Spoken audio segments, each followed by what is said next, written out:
නියඹ අත්තේ කොහො කොහො ආයිබෝවන් ඔයාලට මේ පාර කොහා සිංහල දමිළ අලුත් අවුරුද්දට කොහේ ඉඳලාද කෑ ගහන්නේ? ඔයාලා දන්නවද? කුවේට් ඉඳලා තමයි කෑ ගහන්නේ. මම ඔයාලට හරි ආස හිතෙන පණිවිඩයක් අරගෙන තමයි මේ ආවේ. 2025 ලබන්නා වූ සිංහල දමිළ අලුත් අවුරුද්ද වෙනුවෙන් ඔන්න කුවේට් තානාපති කාර්යාලය සහ ශ්‍රී ලාංකිකයන්ගේ කලා සහ සුබසාධක සංගමය එකතු වෙලා දෙවන්ත බක්මහා සැනකෙළියක් සංවිධානය කරලා තියෙනවා. ඔන්න මම කලින්ම කියනවා දවස වෙන් කරලා තියාගන්න. ඒ තමයි අප්‍රේල් මාසේ 11 වෙනිදා. වෙලාව උදෑසන 8 ඉඳලා මේ කාර්යය පැවැත්වෙන්නේ.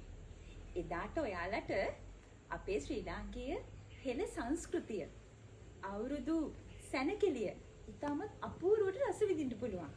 ජන ක්‍රීඩා, ජන නැටුම්, ජන ගායනා, ජන සංස්කෘතිකාංග මේ සියල්ලම එක පෙළට සූදානම් කරලා තියෙනවා ඔයාලට රස විඳින්න. ඒ විතරක් ඔයගොල්ලන්ට අවුරුදු උත්සවයට සහභාගී වෙලා අවුරුදු ක්‍රීඩාවලට සම්බන්ධ වෙලා හොඳ තෑගි ගන්නත් පුළුවන්. ඉතින් ඇත්ති වෙනකන් සතුටු වෙන්න පුළුවන්. ඔයාලට මොහොතක් දැනේවි අපි ලංකාවේද මේ ඉන්නේ කියලා. ඒ තරමටම මේ මහා බක්මහා සැනකෙළිය හොඳින්ම සංවිධානය වෙනවා. ඉතින් මේ කාර්යයත් එක්ක එකතු වෙලා පුළුවන් තරම් සතුටු වෙලා අවුරුද්දේ මිහිර රසය විඳින්න කියලා ඔන්න මම ආරාධනා කරනවා. මේ වෙලාවෙදි කියන්න ඕනි කාරණාවක් තියෙනවා. මේ බක්මහා සැනකෙළිය මේ විදිහට සංවිධානය කරලා ඔයාලා ගාවට අරගෙන එන්න ලොකු දායකත්වයක් දරලා තියෙන්නේ, ලොකු සහායක් දීලා තියෙන්නේ අපේ තානාපතිතුමා ලක්ෂිත රත්නායක මැතිතුමා සහ එතුමාගේ කාර්ය මණ්ඩලය. ඒ වගේම තමයි ශ්‍රී ලාංකිකයන්ගේ කලා සහ සුබසාධක සංගමේ සමාජිකාවන්.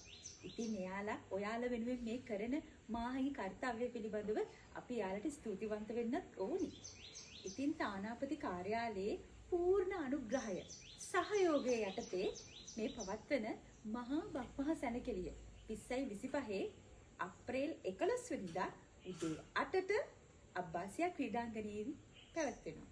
ඉතින් ආරාධනා කරනවා එන්න අපේ ශ්‍රී ලාංකීය සුවඳ රසය විඳින්න, සතුටු වෙන්න. ලංකාවේ ඉන්නවා වගේ ඔයාලට දැනේ. එදාට ජන සංස්කෘතිය ගැන, ජන ගී ගැන, එතකොට ජන සංස්කෘතිකාංග ගැන කතා කරමින් ඔයාලත් එක්ක දන්න නොදන්න හැමදේම කතා බහ කරලා සතුටු වෙන්න මා ඔන්න